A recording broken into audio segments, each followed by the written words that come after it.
This guy was a real-life mortician who became the face of wrestling's most terrifying character ever.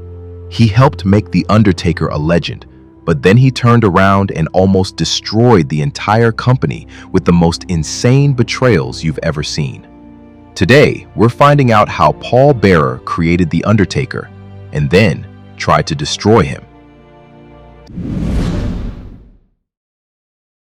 Before the creepy white makeup, the black suit, and that insane high-pitched voice, there was William Alvin Moody. This kid from Alabama had two of the craziest dreams you've ever heard.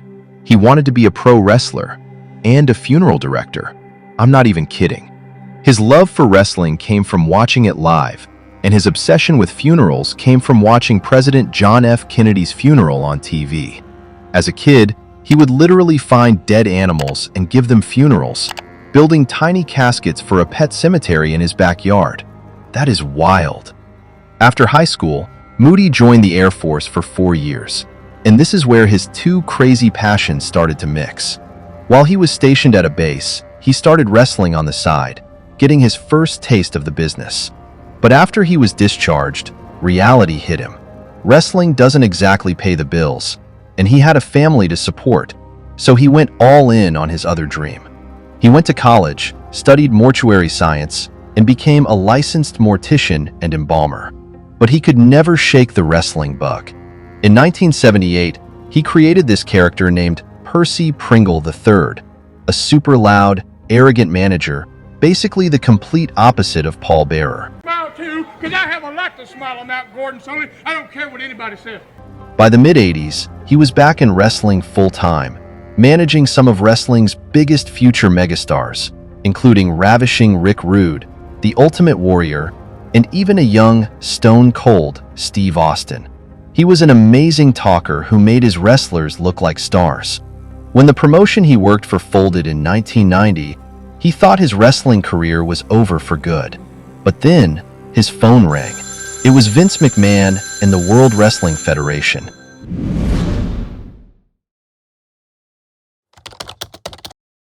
So Moody walks into the WWF headquarters, having no idea his life was about to change forever. As Vince McMahon is looking over his resume, he sees the line that says, "Licensed Mortician," and literally bursts out laughing. You can't make this up.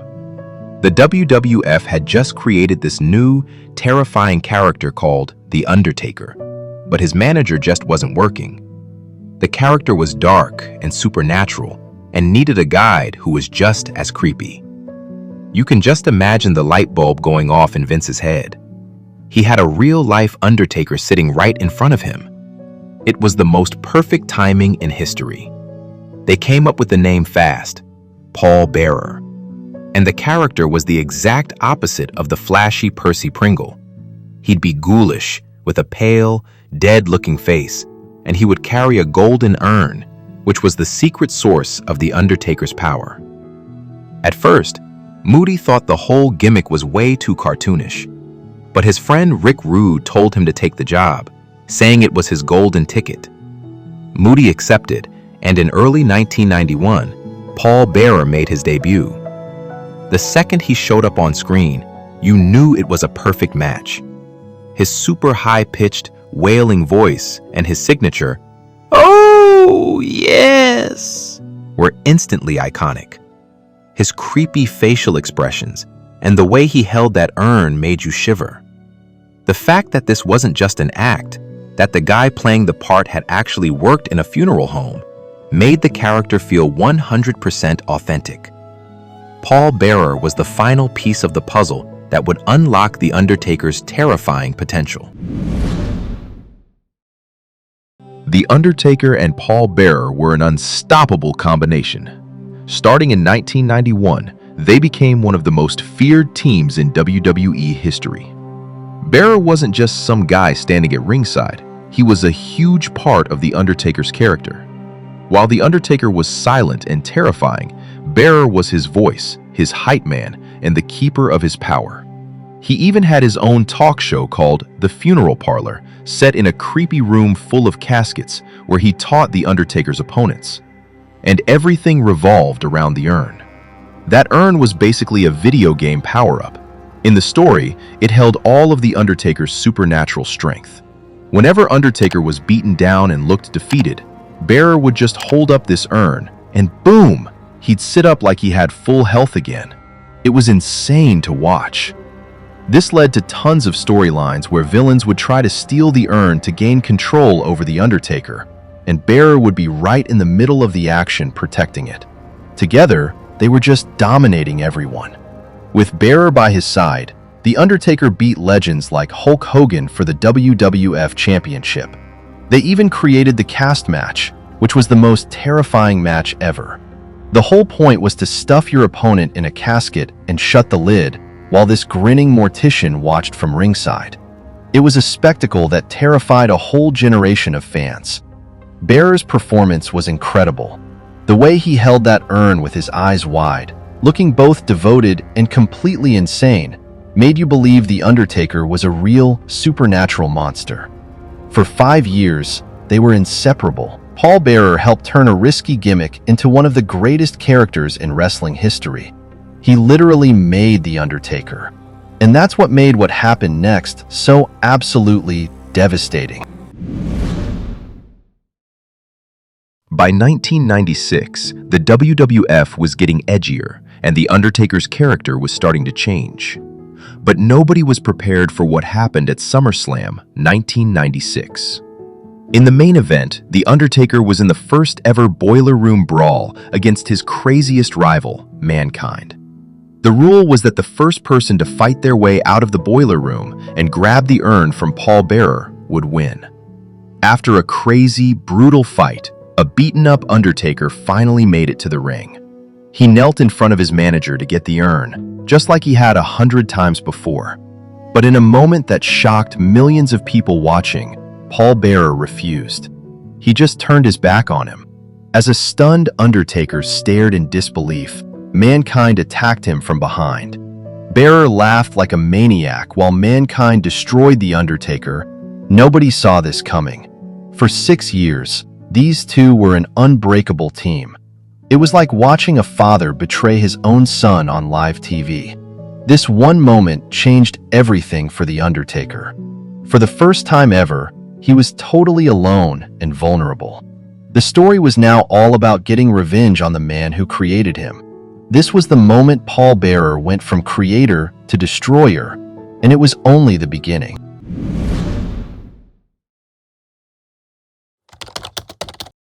After SummerSlam, Paul Bearer's new mission was to destroy The Undertaker, and the feud got way more personal.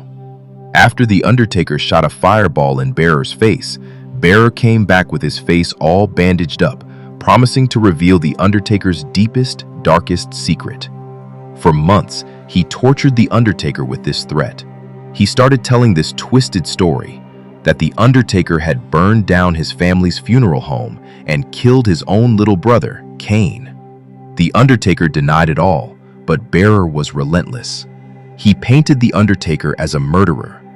For months, the entire WWE universe was asking, is it true? Is Kane even real? We got the answer on October 5th, 1997, in what is probably the greatest character debut of all time. The Undertaker was in the first ever Hell in a Cell match. Just as he was about to win, the arena lights went red, this crazy music hit, and out walks Paul Bearer with this 7-foot-tall monster in a mask. On commentary, Vince McMahon is screaming the legendary words, "That's gotta be Kane!" The crowd went absolutely insane. In the ring, The Undertaker was frozen in horror, staring at the brother he thought was dead. This monster rips the locked steel door off the cage, gets in the ring, and destroys his own brother with a tombstone piledriver. It is one of the greatest moments in WWE history, period.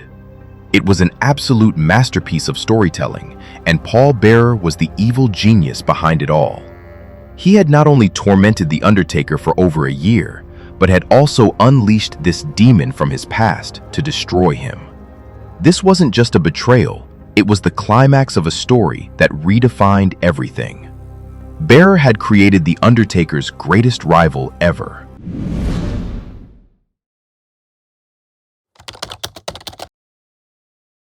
Kane's debut set the WWE on fire, and Paul Bearer was standing in the middle of it all with a gas can and a match, loving every second of it. He was now managing the Big Red Machine, a monster whose only goal was to get revenge on his brother. The dynamic between the three of them was a crazy web of lies and betrayals, all controlled by Bearer. For months, The Undertaker refused to fight his own brother, which Kane and Bearer used against him every chance they got. This all led to WrestleMania 14, where The Undertaker finally agreed to face Kane. The match was epic, but the story that came next was even crazier. Paul Bearer was the ultimate puppet master. You literally never knew whose side he was on. One minute he's with Kane, the next he's back with Undertaker. The storyline got even darker. In 1998, Bearer betrayed Kane to rejoin The Undertaker and help him form the evil Ministry of Darkness. It was then that The Undertaker revealed he had set the fire on purpose. But that didn't last either. In another insane plot twist, Bearer later revealed he was actually Kane's biological father. Their story gave us some of the most iconic matches of the Attitude Era, like the first ever Inferno match where the ring was surrounded by fire. Sometimes, Undertaker and Kane would team up as the Brothers of Destruction, and Bearer would struggle to control both of his sons. Then, like clockwork, he'd set up another betrayal. At Hell in a Cell in 2010, 13 years after Kane's debut, Bearer turned on The Undertaker. Again, this guy was the agent of pure chaos. Without him, the story of Kane and Undertaker is just a normal feud.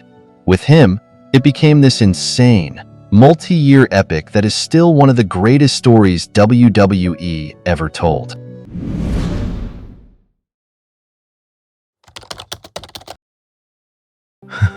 Okay, so when I say he nearly destroyed WWE, I don't mean he bankrupted the company. I mean, his storylines were so insane and so controversial, they pushed the limits of what you could show on TV. And there's no better example than the infamous Concrete Crypt match from 2004. In 2004, The Undertaker was back with Paul Bearer. In the storyline, Bearer gets kidnapped.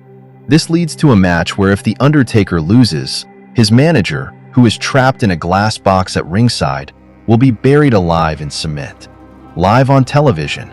As you'd expect, The Undertaker wins the match, right? But what happens next is so shocking and makes zero sense. He walks over to the crypt, looks at his terrified manager, and buries his own manager in cement himself. The storyline logic was completely gone. The real story is actually pretty crazy.